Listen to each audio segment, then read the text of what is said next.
You are born without a name that decides anything. South Lancashire, a crust of bread for five.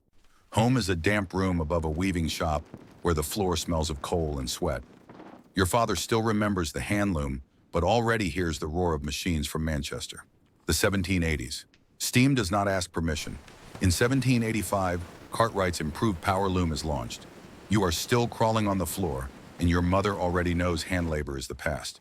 In 1799, the Combination Acts are passed. Unions are forbidden. Workers stand alone.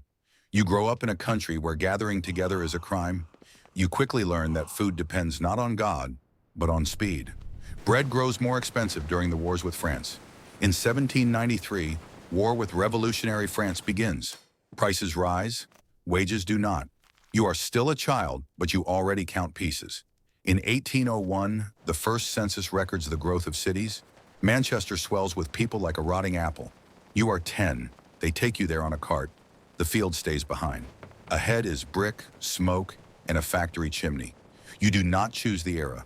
The era chooses you, and it already demands speed. You are 11. You are no longer a child. You are a pair of hands. The factory in Manchester roars without pause. In 1804, Richard Trevithick's first steam locomotive runs on rails. You do not see it, but you feel it.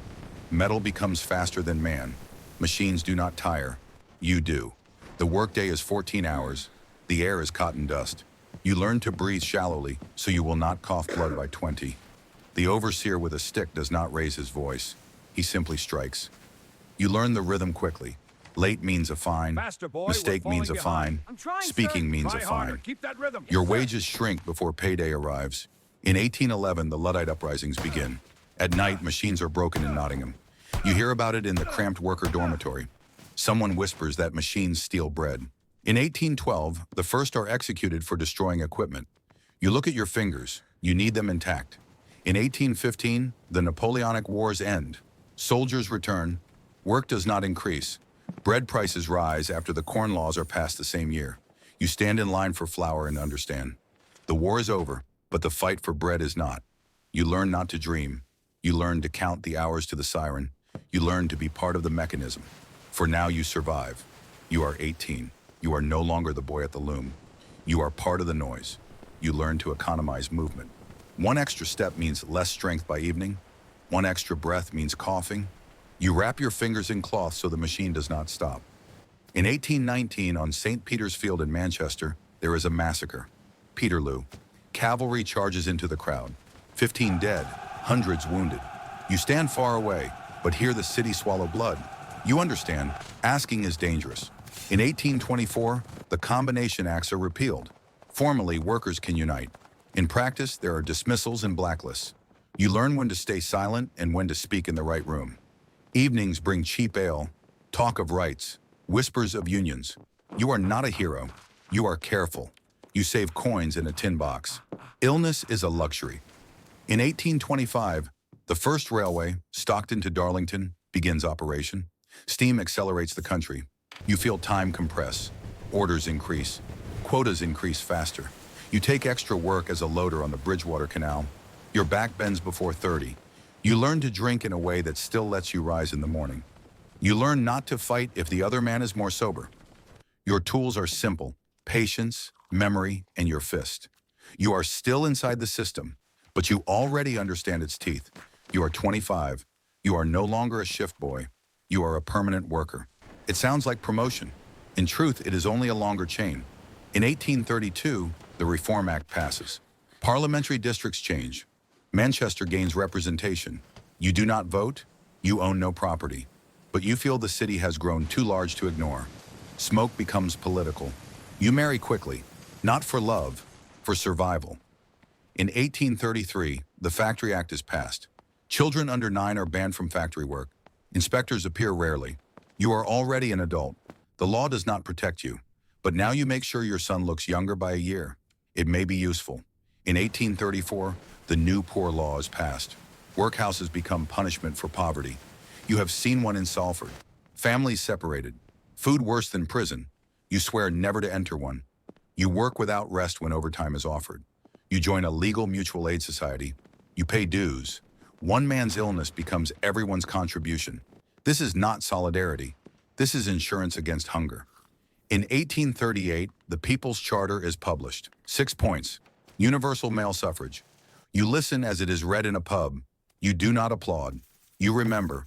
You are no longer just a cog. You are part of the city's organism. It feeds on coal and on you. You are 35.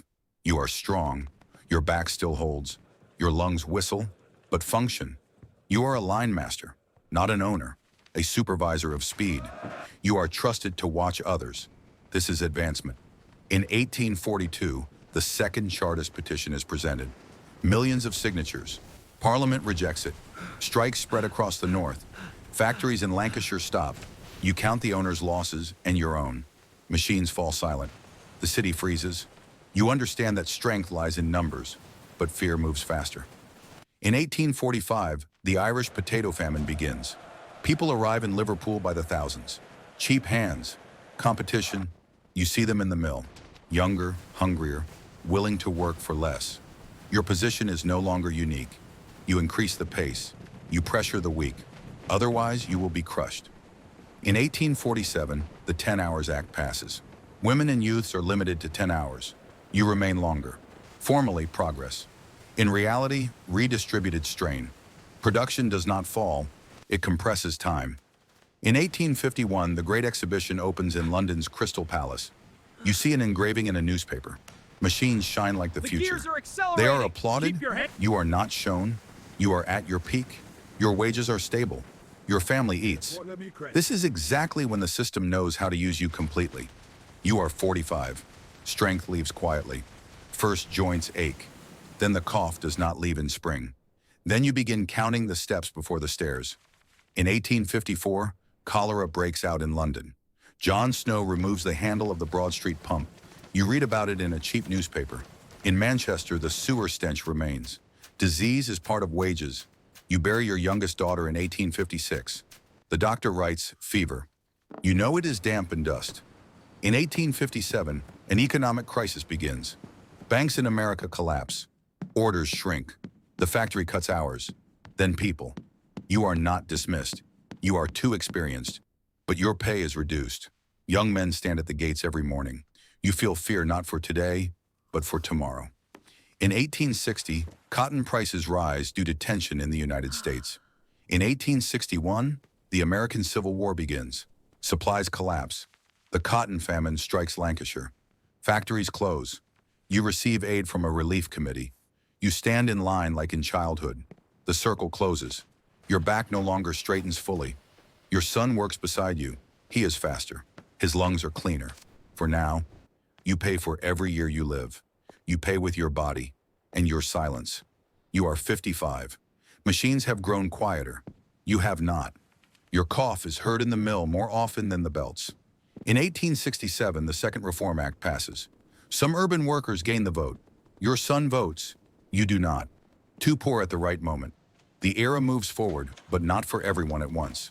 You watch him return from the polling station. He speaks less than you did at his age. He already does not believe in quick change. In 1871, trade unions are legalized. What they beat men for in 1819 is now permitted. You remember Peterloo. Too many years have passed. Many who broke machines lie underground. The law reached them too late. In 1873, the Long Depression begins. Orders fall again. Germany and America build factories faster. British dominance cracks. You feel it not in newspapers, but in shorter shifts. In 1878, a new Factory Act passes. Limits, inspections, age rules. Your grandson will not enter the mill at 8. You look at his clean hands and do not know whether to feel relief or anger. The era that made you changes its rules, but it will not change you. You are over 60. Your exact age is uncertain. Your record was lost before the 1841 census. You count years by factory sirens. In 1884, the Third Reform Act passes. Nearly all adult men gain the vote. You finally qualify. Your hands shake not from emotion, but from chronic cough. You mark your ballot, first time, What does that mean? likely the last. You might have to Politics reaches need you this. when you are already worn out. In 1886, dock workers strike across the country. A new type of worker, organized, loud. You listen in the pub. Their demands sound stronger than the Chartist speeches of 1838. The world has changed. The worker is no longer a whisper. In the 1890s, Manchester electrifies. Lamps replace gas. Machines run steadier. Steam fades into the past. You look at the new mills, brighter, cleaner. There is no place for you there. You are retired quietly.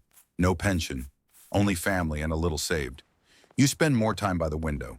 Smoke still hangs above the city, but no longer seems eternal. Your son is a master. Your grandson learns to read without dust in his lungs. You did not become a symbol. You did not become a hero. You became a foundation. In 1895, you were buried in Salford Cemetery. No speech, no newspaper line. The factories continue working the next day.